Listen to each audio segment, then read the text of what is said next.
नागरिकता एक ऐसा शब्द है जिसके मायने बहुत गहरे हैं। ये शब्द ही तो तय करता है कि किसी देश में किसी को क्या अधिकार मिलेंगे, क्या कर्तव्य होंगे, और सबसे बड़ी बात, कोई उस देश का हिस्सा है भी या नहीं। और हाल के दिनों में यही शब्द भारत में एक बहुत बड़ी बहस का सेंटर पॉइंट बन गया है। तो सवाल यही उठता है कि आखिर नागरिकता ये शब्द अचानक इतना विवादास्पद क्यों हो गया है। इसी सवाल की तह तक जाने की कोशिश करेंगे हम, एकदम बेसिक से शुरू करके आज के सबसे पेचीदा सवालों तक पहुंचेंगे। तो चलिए देखते हैं कि आज हम क्या क्या समझने वाले हैं। सबसे पहले, नागरिकता होती क्या है, फिर ये मिलती कैसे है और इसे खोया कैसे जा सकता है। इसके बाद सिंगल सिटीजनशिप और ओसीआई जैसे कुछ मजेदार कॉन्सेप्ट्स को भी देखेंगे। और आखिर में हम सीएए, एनआरसी और एनपीआर की दुनिया में उतरेंगे, जिसने हाल ही में इतनी सुर्खियां बटोरी हैं। तो फिर शुरू किया जाए। तो सबसे पहला और सबसे जरूरी सवाल, आखिर ये नागरिकता है क्या भला? देखिए, अगर बिल्कुल आसान भाषा में समझें तो ये एक व्यक्ति और उसके देश के बीच एक तरह का कॉन्ट्रैक्ट है। एक ऐसा रिश्ता जो किसी को कुछ अधिकार देता है और बदले में कुछ कर्तव्यों की उम्मीद भी रखता है। देखिए, नागरिक होने का मतलब है कि कोई भी व्यक्ति उस देश की पॉलिटिकल कम्युनिटी का एक फुल मेंबर है। उसे वो सारे सिविल और पॉलिटिकल राइट्स मिलते हैं जो देश देता है। मतलब ये सिर्फ एक आईडी कार्ड नहीं है, बल्कि अधिकारों का, हक का एक पूरा का पूरा पैकेज है। अब यहां एक बहुत बड़ा फर्क समझना जरूरी है। एक तरफ है नागरिक जिनके पास सारे अधिकार हैं, और दूसरी तरफ हैं विदेशी जिन्हें हम फॉरेनर्स या टेक्निकली एलियन भी कहते हैं, और उन्हें ये सब अधिकार नहीं मिलते। मजे की बात तो यह है कि विदेशियों में भी दो कैटेगरीज होती हैं, एक फ्रेंडली एलियन और दूसरा एनिमी एलियन। और जैसा नाम से ही साफ है, एनिमी एलियन को तो और भी कम प्रोटेक्शन मिलती है। तो वो कौन से खास अधिकार हैं जो सिर्फ और सिर्फ भारतीय नागरिकों को ही मिलते हैं? इसमें शामिल हैं आर्टिकल 15 और 19 जैसे कुछ बहुत जरूरी मौलिक अधिकार। फिर आता है वोट देने और चुनाव लड़ने का अधिकार, और हाँ, राष्ट्रपति या सुप्रीम कोर्ट के जज जैसे सबसे बड़े पदों पर बैठने का हक भी सिर्फ नागरिकों को ही है। यही वो चीजें हैं जो असल में एक नागरिक और एक विदेशी के बीच लकीर खींचती हैं। अच्छा, तो अब बात करते हैं रूल्स की, कि नागरिकता मिलती कैसे है और कैसे जा भी सकती है। देखिए, भारत में इसके लिए दो मेन गाइडबुक्स हैं। पहली हमारे संविधान का पार्ट 2 और दूसरी सिटीजनशिप एक्ट 1955। तो कोई भारतीय नागरिक कैसे बन सकता है? सिटीजनशिप एक्ट 1955 में इसके 5 तरीके बताए गए हैं। पहला है जन्म से, दूसरा है वंश से, मतलब अगर किसी के पेरेंट्स या ग्रैंड पेरेंट्स भारतीय थे। तीसरा है रजिस्ट्रेशन के जरिए। चौथा तरीका है नेचुरलाइजेशन, जो एक लंबी प्रक्रिया है। और पांचवा, अगर कोई नया इलाका भारत का हिस्सा बन जाए। अभी जो जन्म से नागरिकता का नियम है ना, ये हमेशा से एक जैसा नहीं था। इसमें टाइम के साथ काफी बदलाव आए हैं। सोचिए, 1987 तक तो भारत में पैदा होने वाला हर कोई नागरिक बन जाता था। फिर नियमों में बदलाव हुआ और कहा गया कि कम से कम एक पेरेंट का भारतीय होना जरूरी है। और फिर 2004 के बाद नियम और भी सख्त हो गए ताकि अवैध इमिग्रेशन को रोका जा सके। तो मतलब पॉइंट ये है कि ये नियम पत्थर की लकीर नहीं है, ये देश की जरूरतों के हिसाब से बदलते रहे हैं। और हाँ, जिस तरह नागरिकता मिलती है उसी तरह इसे खोया भी जा सकता है। इसके 3 मेन तरीके हैं। पहला, कोई अपनी मर्जी से नागरिकता छोड़ दे।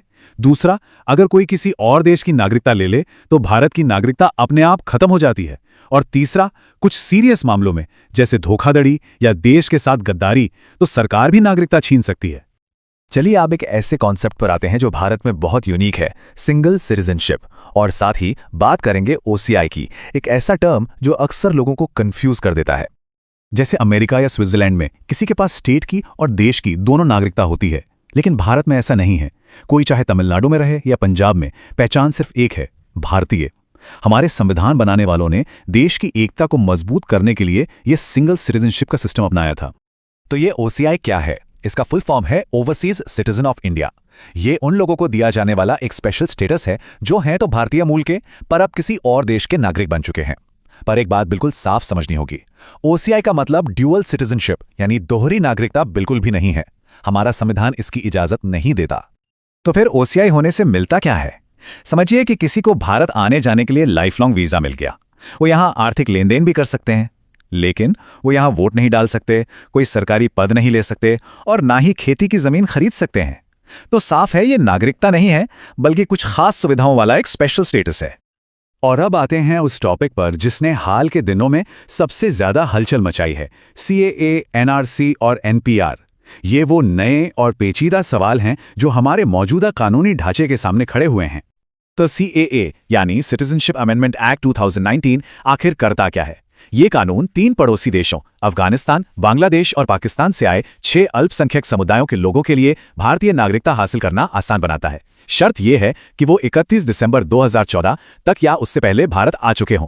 इनके लिए नागरिकता पाने की जो 11 साल की शर्त थी, उसे घटाकर सिर्फ 5 साल कर दिया गया है। अब स्रोत सामग्री के मुताबिक इस कानून को लेकर कई तरह की चिंताएं भी जताई गई हैं। जैसे पहला सवाल ये उठा कि क्या धर्म को नागरिकता का आधार बनाना संविधान के आर्टिकल 14 यानी समानता के अधिकार के खिलाफ है। दूसरा ये कि कुछ खास ग्रुप्स को ही क्यों चुना गया और म्यांमार के रोहिंग्या जैसे दूसरे सताए हुए अल्पसंख्यकों को क्यों नहीं। और खासकर पूर्वोत्तर में ये डर है कि कहीं ये कानून दशकों पुराने असम अकॉर्ड को कमजोर ना कर दे। अच्छा, एनआरसी, एनपीआर और जनगणना, इन 3 शब्दों को लेकर अक्सर बहुत कंफ्यूजन होता है। तो चलिए इसे एकदम साफ कर लेते हैं। देखिए, एनआरसी यानी नेशनल रजिस्टर ऑफ सिटीजन्स, ये सिर्फ और सिर्फ कानूनी भारतीय नागरिकों का रजिस्टर है। वहीं एनपीआर यानी नेशनल पॉपुलेशन रजिस्टर, ये देश में रहने वाले सभी लोगों की लिस्ट है, चाहे वो नागरिक हो या विदेशी। और जनगणना, वो तो बस पूरे देश की आबादी की गिनती है जो हर 10 साल में होती है। तो मतलब तीनों के मकसद और कानून सब बिल्कुल अलग हैं। तो इन सब कानूनों, नियमों और बहसों के बाद हम कहाँ पहुंचते हैं? इन सब का असली मतलब क्या है? ये सब हमारे लिए इतना जरूरी क्यों है? क्योंकि दिन के आखिर में नागरिकता सिर्फ एक कानूनी दस्तावेज से कहीं बढ़कर है। ये इस सवाल का जवाब है कि हम कौन हैं। ये एक व्यक्ति और एक राष्ट्र के बीच वो मजबूत धागा है जो अधिकार, कर्तव्य और अपनेपन की भावना को एक साथ जोड़कर रखता है। और जैसे जैसे समाज बदल रहा है, दुनिया और ज्यादा आपस में जुड़ रही है, नागरिकता का मतलब भी बदल रहा है। तो कानून और पहचान के इस उलझे हुए ताने बाने में नागरिकता का भविष्य कैसा होगा, ये एक ऐसा सवाल है जो हम सबको सोचना होगा।